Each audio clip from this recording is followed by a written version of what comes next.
Uralita, un nombre que seguramente a muchos les suene. Durante generaciones fue sinónimo de construcción en España. Techos, tuberías, depósitos, vamos, que sus productos estaban por todas partes.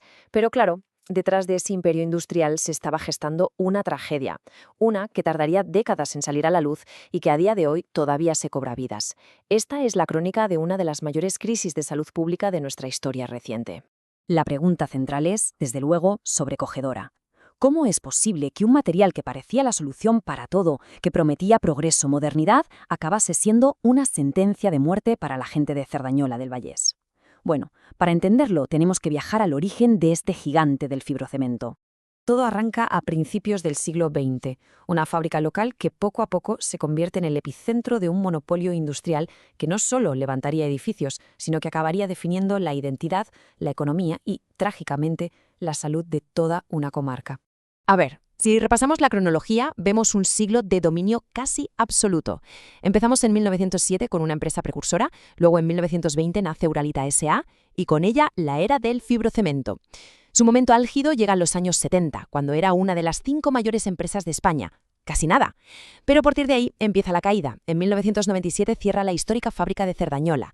En 2002, por fin, se prohíbe el amianto. Y el golpe final llega en 2020, cuando la empresa, ya con otro nombre, Coemac, se declara insolvente, básicamente incapaz de afrontar las indemnizaciones.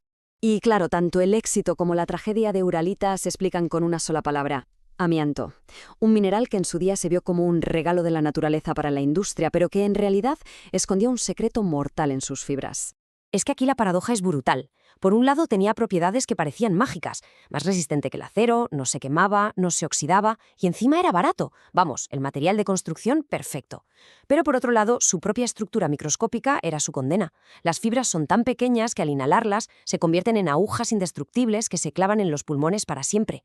Y una vez allí, provocan una inflamación crónica que con el tiempo puede acabar en cáncer. Y aquí está la clave para entender por qué esta catástrofe fue silenciosa durante tantísimo tiempo. El periodo de latencia. Una persona podía estar respirando estas fibras hoy y no desarrollar ninguna enfermedad hasta dentro de 20, 30 o incluso 50 años. Era literalmente una bomba de relojería biológica. Y claro, esto permitió que la gente siguiera expuesta durante décadas sin que saltara ninguna alarma. Y esta tabla resume el terrible resultado de esa bomba de tiempo. Fijaos, la asbestosis, que es una fibrosis pulmonar, aparece a los 15 o 20 años. El cáncer de pulmón, que además se potencia con el tabaco, tarda más de una década. Y luego está el peor de todos, el mesotelioma, un cáncer de pleura súper agresivo con una latencia de hasta 50 años. Y el dato final es que es demoledor. El 85% de los casos de mesotelioma están causados directamente por el amianto. Es, como se suele decir, la firma del asesino. El problema, y esto es lo más grave, no se quedó dentro de los muros de la fábrica, ni mucho menos. La contaminación se extendió por todo el pueblo, afectando a miles de personas que jamás habían pisado las instalaciones de Uralita. Una epidemia que fue creciendo en el más absoluto silencio. Esta cita de verdad pone los pelos de punta. Los propios residuos de la fábrica, cargados de amianto, se usaban como si nada para rellenar las calles. El polvo tóxico estaba en todas partes, en el aire, en el suelo que pisaban, en los parques donde jugaban los niños. El veneno no tenía muros. Y si hay un ejemplo de, no sé cómo llamarlo, de paternalismo cruel, es este. La empresa construyó una piscina para sus empleados y sus familias. Era como un símbolo de estatus, de bienestar. La ironía macabra es que esa piscina estaba justo al lado de las naves donde se molía el amianto. Así que mientras las familias disfrutaban del verano, estaban respirando un aire cargado de fibras mortales. El supuesto bienestar era una fachada que ocultaba una negligencia total. Y aquí tenemos la prueba definitiva de que la contaminación se descontroló por completo. Miremos el gráfico. Sí, 2/3 de las víctimas, el 67%, fueron trabajadores. Pero es que casi un tercio, un 32%, nunca trabajó allí. Son los vecinos que vivían cerca y respiraban ese aire contaminado. Y también las familias, sobre todo las mujeres, que enfermaban simplemente por lavar la ropa de trabajo de sus maridos, que venía impregnada de ese polvo asesino. Claro, con todas estas evidencias acumulándose, era inevitable que comenzara una batalla legal que duraría décadas. Una lucha de víctimas y abogados contra un gigante corporativo que se negaba una y otra vez a asumir su responsabilidad. Esta cronología demuestra lo desesperadamente lenta que fue la justicia. En 1977 la OMS ya lo clasifica como cancerígeno, pero en España como si nada.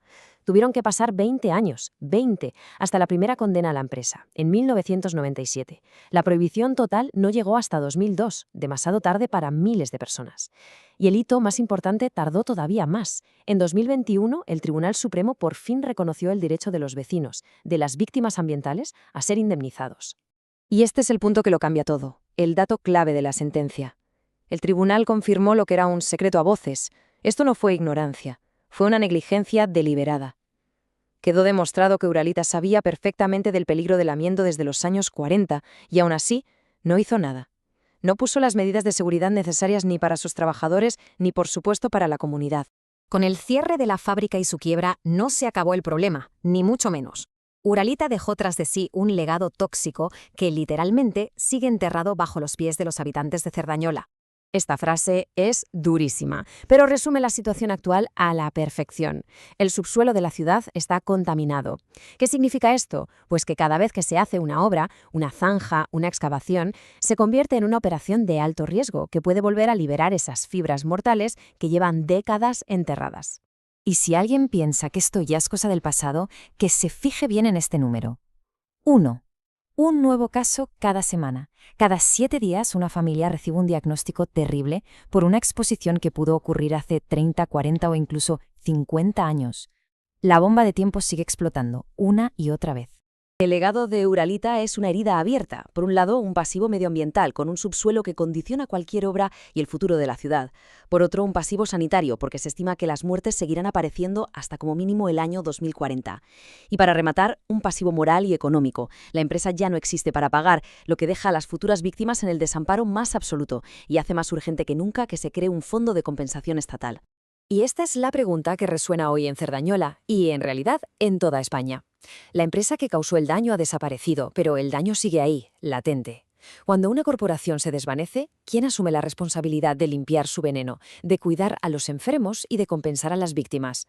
Es una cuestión de justicia que, más de un siglo después del inicio de esta historia, sigue sin una respuesta clara.